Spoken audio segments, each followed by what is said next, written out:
గుంటూరు నగరంలో 23వ డివిజన్ పరిధిలోని నగరంపాలెం మెయిన్ రోడ్లో కట్టిన బ్యానర్లను తొలగించిన వారిపై కఠిన చర్యలు తీసుకోవాలని గుంటూరు జిల్లా కలెక్టర్ కార్యాలయంలోని ప్రజా సమస్యల పరిష్కార వేదికలో అధికారులకు 23వ డివిజన్ మహిళలు మెమోరాండం అందజేశారు. ఈ సందర్భంగా 23వ డివిజన్ తెలుగుదేశం పార్టీ నాయకురాలు లాం నవమి మీడియాతో మాట్లాడారు. గుంటూరు పశ్చిమ నియోజకవర్గం ప్రజలకు క్రిస్మస్ పండుగ 2026 నూతన సంవత్సరం శుభాకాంక్షలు తెలియజేయడానికి నగరంపాలెం మెయిన్ రోడ్లో బ్యానర్లు కట్టామని తెలిపారు. గుంటూరు నగరంలో అన్ని ప్రాంతాలలో బ్యానర్లు కడుతున్నారు, వాటిని తొలగించడం లేదు. కానీ నగరంపాలెంలో మాత్రమే బ్యానర్లు నిర్దాక్షిణ్యంగా మున్సిపల్ అధికారులు తీసేస్తున్నారని ఆవేదన వ్యక్తం చేశారు. కూటమి పార్టీ నాయకులుగా మేము మా వార్డు ప్రజలకు శుభాకాంక్షలు తెలియజేసే హక్కు మాకు లేదా అని ప్రశ్నించారు. బ్యానర్లు కట్టవద్దని ఎలాంటి ముందస్తు సమాచారం ఇవ్వకుండా బ్యానర్లు తీసివేయటం అన్యాయమని అన్నారు. తెలుగుదేశం పార్టీకి చెందిన వారిమి అయి కూడా న్యాయం కోసం పోరాటం చేయటం బాధాకరమని తెలియజేశారు. నమస్కారం అండి.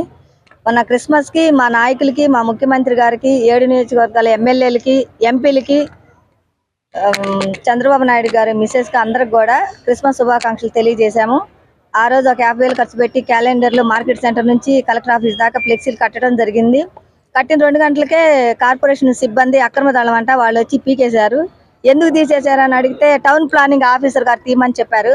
ఆయన అడిగాము ఎందుకు తీశారు సార్ అంటే వాళ్ళ ఫోన్ నంబర్లతోటే చేశారు, కమిషనర్ గారు తీయమన్నారు అని అన్నారు. కమిషనర్ గారు గుంటూరు మొత్తం లేని రూలు నా ఒక 23వ డివిజన్కి నాకెందుకే పెట్టారు, అందరికి తీసేయాలి కదా, తీసేస్తే మా ఎందుకు తీసేశారు అని అడిగాము. దానికి సమాధానం లేదు. 3 రోజుల నుంచి మీడియా ముందుకు వచ్చి మాట్లాడుతున్నాం, రెక్లెస్గానే ఉన్నారు, ఎటువంటి సమాచారం మాకు లేదు.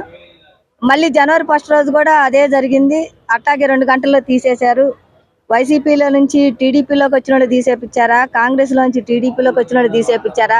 అసలు మహిళ అంటే గౌరవం లేదు, మహిళలకు గౌరవం ఇవ్వాలి, కార్యకర్తలే నా బలం అని మా చంద్రబాబు నాయుడు అంటున్నారు. 25 సంవత్సరాల నుంచి 23వ డివిజన్లో నేను ఒక కార్యకర్తగా కొన్ని పదవులు చేపట్టి ఇప్పుడు అంగన్వాడీ పార్లమెంట్లో ప్రధాన కార్యదర్శిగా చేస్తున్నాను. నేను ఎలా వర్క్ చేస్తానో ప్రతి ఒక్క నాయకులకి అందరికీ తెలుసు. మరి నాకేంది ఈ దుస్థితి నాకు అర్థం కావట్లేదు. నా ఫ్లెక్సీలు నన్నే ఎందుకు టార్గెట్? సిపిలోంచి టీడీపీలోకి వచ్చిన వాళ్ళ కథ నడుస్తుందా, కాంగ్రెస్ లోంచి టీడీపీలోకి వచ్చిన వాళ్ళ కథ నడిపిస్తున్నారా, లేకపోతే కమిషనర్ గారే గుంటూరు మొత్తం కాకుండా నా ఒక్కదానికి ఒక రూల్ పెట్టారా? నాకైతే సమాధానం కావాలి. దీనివల్ల నాకు ₹1,00,000 నష్టం వచ్చినాయి, డబ్బులు పోతే పోయినాయి. ఒక రోజంతా ఫ్లెక్సీలు ఉంచినా నేను చాలా హ్యాపీ అయ్యేదాన్ని. మహిళలకి ఇది అవమానం. నేను చాలా బాధపడుతున్నా, ఖండిస్తున్నాను కూడా. నాకైతే సమాధానం కావాలి.